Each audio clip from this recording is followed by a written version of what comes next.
Straight line जो chapter है बहुत लेंथी चैप्टर और बड़ा चैप्टर है आपका। इसके अंदर बहुत सारे फॉर्मुलेस वगैरह है। मान लीजिए दो लाइन इस तरीके से, अब इन दोनों के बीच में जो ये एंगल इसको हम किस तरीके से निकालेंगे, इसका क्या तरीका है निकालने का। फॉर एग्जांपल के लिए जो मशीन की इक्वेशन होती है, मशीन की इक्वेशन जो होती है ना, इस तरीके से पॉइंट्स लो फॉर्म में हम लिखते हैं mx + c के फॉर्म में। तो अगर आपको ये सब आता ही नहीं होगा तो कैसे आप मशीन की इक्वेशन लिख पाओगे।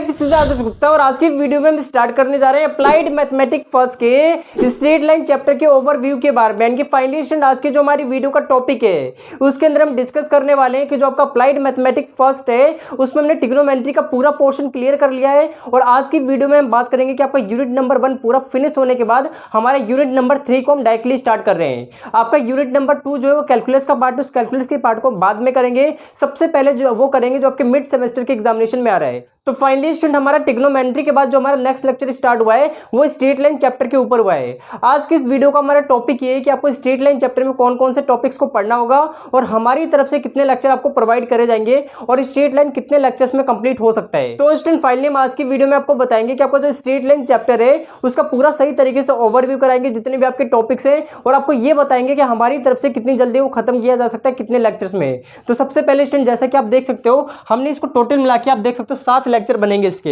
हो सकता है अभी ये लेक्चर्स जो है और भी ज्यादा हो सकता है, लेकिन यहाँ पे हमने यहाँ पे कंसीडर करके रखा है कि 7th में हम खत्म कर देंगे, इनके 7 लेक्चर में लगभग हम इसको खत्म कर देंगे। यहाँ पे देख सकते हो कि हमारा जो फर्स्ट लेक्चर होगा, देखो बहुत बड़ा चैप्टर है स्ट्रेट लाइन जो चैप्टर है, बहुत लेंथी चैप्टर और बड़ा चैप्टर है आपका। इसके अंदर बहुत सारे फॉर्मुलेस वगैरह है, तो ये सारी चीजें आपको ध्यान रखनी है कि आपको स्ट्रेट लाइन बहुत बड़ा चैप्टर होगा तो मुझे कराने में टाइम लगेगा। देख सकते हो 7 लेक्चर लिखे हुए हैं, हो सकता है 7 लेक्चर के अलावा 10 भी हो सकता है, लेकिन हम स्टूडेंट क्या करेंगे, हम आपको ये चाहते हैं कि हम जल्दी से आपको खत्म करा दें, तो हम 7 लेक्चर तक ट्राई करेंगे तो फाइनली आपका खत्म हो जाए। एंड स्टूडेंट आप प्रॉब्लम बिल्कुल भी मत लीजिए, हम आपको पूरे सिलेबस को ध्यान में रखते हुए अपनी वीडियोस को बनाएंगे।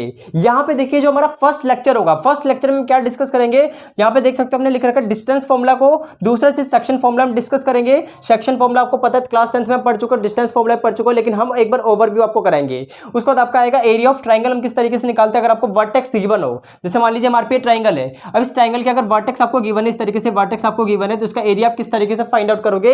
एंड देन इसके बाद हम बात करेंगे इंपॉर्टेंट क्वेश्चंस के बारे में। इनके फर्स्ट लेक्चर जो होगा हमारा पूरा इसके ऊपर होने वाला है, डिस्टेंस फॉर्मूला, सेक्शन फॉर्मूला और यहाँ पे एरिया ऑफ ट्राइंगल के ऊपर, और यहाँ पे हम इंपॉर्टेंट क्वेश्चन करेंगे। सेकंड लेक्चर देखिए, सेकंड लेक्चर में हम बात करेंगे पोलर सिस्टम के बारे में। पोलर सिस्टम क्या होता है, पोलर सिस्टम के बारे में हम बात करेंगे आपके टॉपिक में, इनके आपके सिलेबस के टॉपिक में। उसका सेकंड चीज देखिए रिलेशन बिटवीन पोलर कोऑर्डिनेट, यानी कि पोलर सिस्टम बोल सकते हो, और कार्टेशियन सिस्टम, यानी कि पोलर सिस्टम और कार्टेशियन सिस्टम में क्या रिलेशन होता है इसके बारे में भी हम बात करेंगे।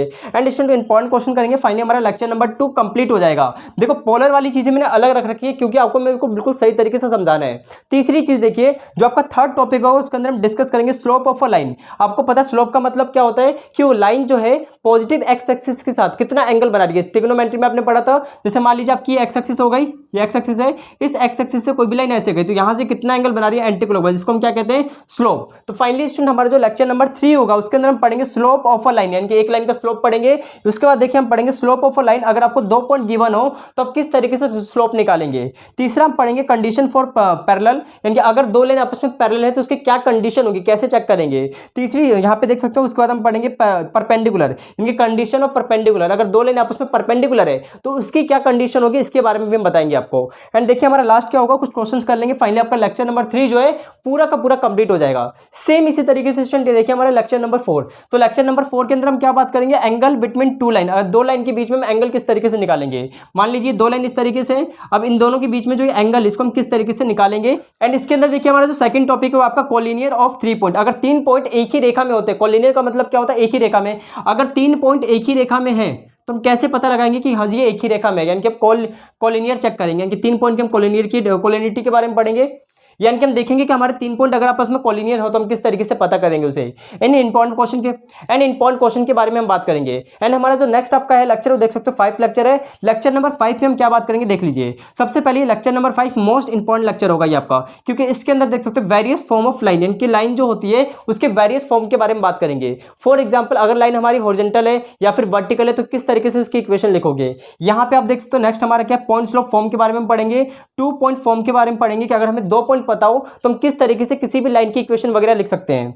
एंड यहाँ पे आप देख सकते हो नॉर्मल फॉर्म के बारे में पढ़ेंगे और इंटरसेप्ट फॉर्म के बारे में पढ़ेंगे। नॉर्मल फॉर्म का मतलब क्या है कि नॉर्मल फॉर्म के बारे में जो हम पढ़ेंगे ना तो बिल्कुल अच्छे ढंग से पढ़ेंगे। हो सकता है इसको मुझे सेपरेट करना पड़े, लेकिन हम कोशिश ये करेंगे कि आपको पूरा इसके अंदर ही पढ़ा दें। उसके बाद हम बात करेंगे इंपॉर्टेंट क्वेश्चंस के बारे में। इंपॉर्टेंट क्वेश्चन जितने भी हो सकते हैं आपको कराने की कोशिश करेंगे लेक्चर के अनुसार। उसके बाद देखिए हमारा लास्ट लेक्चर क्या है, मेरा मतलब 6th लेक्चर क्या है, second last lecture. 6th lecture में देखिए हम क्या बात करने वाले हैं। तो 6th लेक्चर जो होगा उसके अंदर हम बात करेंगे general equation of a line, यानी कि एक लाइन की जनरल इक्वेशन क्या होती है। फॉर एग्जांपल के लिए आपको पता है कि एक लाइन की जनरल इक्वेशन होती है ax + by + c = 0, है ना, ये आपकी जनरल इक्वेशन है। तो इसके बारे में हम बात करेंगे और आपको सारी चीजें बताएंगे कि ये जो आपकी जनरल इक्वेशन है इसको पॉइंट्स लॉ फॉर्म में हम कैसे लिखेंगे, 2 पॉइंट फॉर्म में हम किस तरीके से लिखेंगे, नॉर्मल फॉर्म में किस तरीके से लिखेंगे और इंटरसेप्ट फॉर्म में हम किस तरीके से लिखेंगे। हम ये सारी चीजें बात करेंगे, इसलिए इस टॉपिक को मैंने 6ठे लेक्चर में रख रखा है और इसको हम अलग से बनाएंगे, है ना। देखो मैंने इसको चाहता तो इसको यहीं पे कंबाइन कर देता, लेकिन मैंने इसको यहाँ पे कंबाइन नहीं करा, अलग रख रखा है। इसलिए रख रखा है क्योंकि इंपॉर्टेंट टॉपिक है आपका। उसके बाद देख लीजिए हम इसके अंदर देखेंगे इंपॉर्टेंट क्वेश्चन, यानी कि जितने भी इंपॉर्टेंट क्वेश्चन हो सकते हैं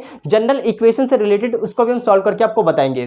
तो बताइए 6ठा लेक्चर आपको क्लियर हुआ। 6th लेक्चर में हम ये बात कर लेंगे। 7th लेक्चर जो होगा, 7th लेक्चर में हम बात करेंगे, जैसा कि आप देख सकते हो, डिस्टेंस अ लाइन, यानी कि एक लाइन का, जैसे मान लीजिए हमारे पे लाइन है, इस लाइन का एक पॉइंट से हम डिस्टेंस देखेंगे। जैसे हमारे पे ये लाइन हो गई, अब इस लाइन का इस पॉइंट से कितना डिस्टेंस है, कितनी दूरी पर है, यानी कि परपेंडिकुलर डिस्टेंस के बारे में बात करेंगे। देखो डिस्टेंस तो बहुत सारी हो सकती है, लेकिन हम किस डिस्टेंस की बात करेंगे, परपेंडिकुलर डिस्टेंस की बात करेंगे। अगर हमारा एक लाइन है, एक पॉइंट से उसके परपेंडिकुलर डिस्टेंस के, इसके बारे में हम बात करेंगे। तो आपका लेक्चर नंबर 7 होगा। यहां पे देख लीजिए हमारा नेक्स्ट क्या है, यहाँ पे डिस्टेंस बिटवीन 2 पैरेलल लाइन। अगर दो लाइन आपस में पैरेलल हो गई, जैसे इस तरीके से पैरेलल है, तो इन दोनों के बीच में कितना डिस्टेंस है, कैसे पता करेंगे, तो हम देखेंगे लेक्चर नंबर 6 में। और इसके अंदर एक चीज हम लिखना भूल गए, इसके अंदर हम देखेंगे इंपॉर्टेंट क्वेश्चन, यानी कि जितने भी आपके इंपॉर्टेंट क्वेश्चन हो सकते हैं उसको हम कराने की कोशिश करेंगे। तो आई होप आप देख सकते हो कि कितना ज्यादा आपका कंटेंट है। स्ट्रेट लाइन चैप्टर बहुत बड़ा है, ये आपका क्लास 11th के एनसीईआरटी में भी है और आप सबको भी पढ़ाया जाता है और आप सबको आना भी चाहिए, क्योंकि आगे जितने भी आपके मैथमेटिक्स से रिलेटेड आपके सब्जेक्ट होंगे तो वहां पे ये यूजफुल होंगे।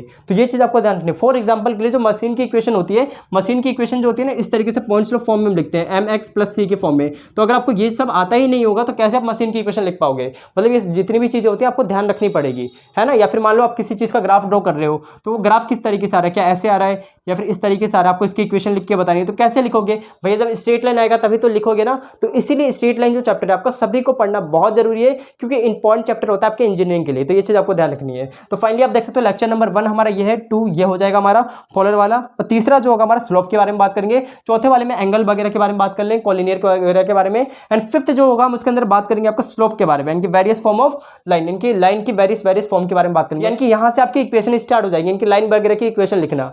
एंड यहाँ पे देख लीजिए 6 जो हमारा होगा जनरल इक्वेशन के बारे में हम बात करेंगे, जनरल इक्वेशन क्या होता है, इससे रिलेटेड हम इंपॉर्टेंट क्वेश्चन भी कर लेंगे। उसके बाद हमारा जो 7th होगा, 7th के अंदर हम बात करेंगे आपका डिस्टेंस और लाइन, यानी कि एक लाइन का डिस्टेंस किससे, एक पॉइंट से। उसका डिस्टेंस बिटवीन 2 पैरेलल लाइन, यानी कि दो लाइन अगर पैरेलल है तो उनके बीच का हम डिस्टेंस किस तरीके से निकाल सकते हैं। तो ये टोटल मिला के आपके 7 लेक्चर हो सकते हैं। 7 लेक्चर को बिल्कुल सही तरीके से आपको एक्सप्लेन करके बताने वाले, डोंट वरी, राइट। तो चलिए स्टूडेंट हम वीडियो को यहीं पे खत्म करते हैं। अगर आपने अभी तक ट्रिग्नोमेट्री के सारे लेक्चर नहीं देखे, डिस्क्रिप्शन बॉक्स में लिंक है, जरूर देख लीजिएगा। तो इसी के साथ हम वीडियो को यहीं पे खत्म करते हैं। पढ़ाई करते रहें, ऑल द वेरी बेस्ट।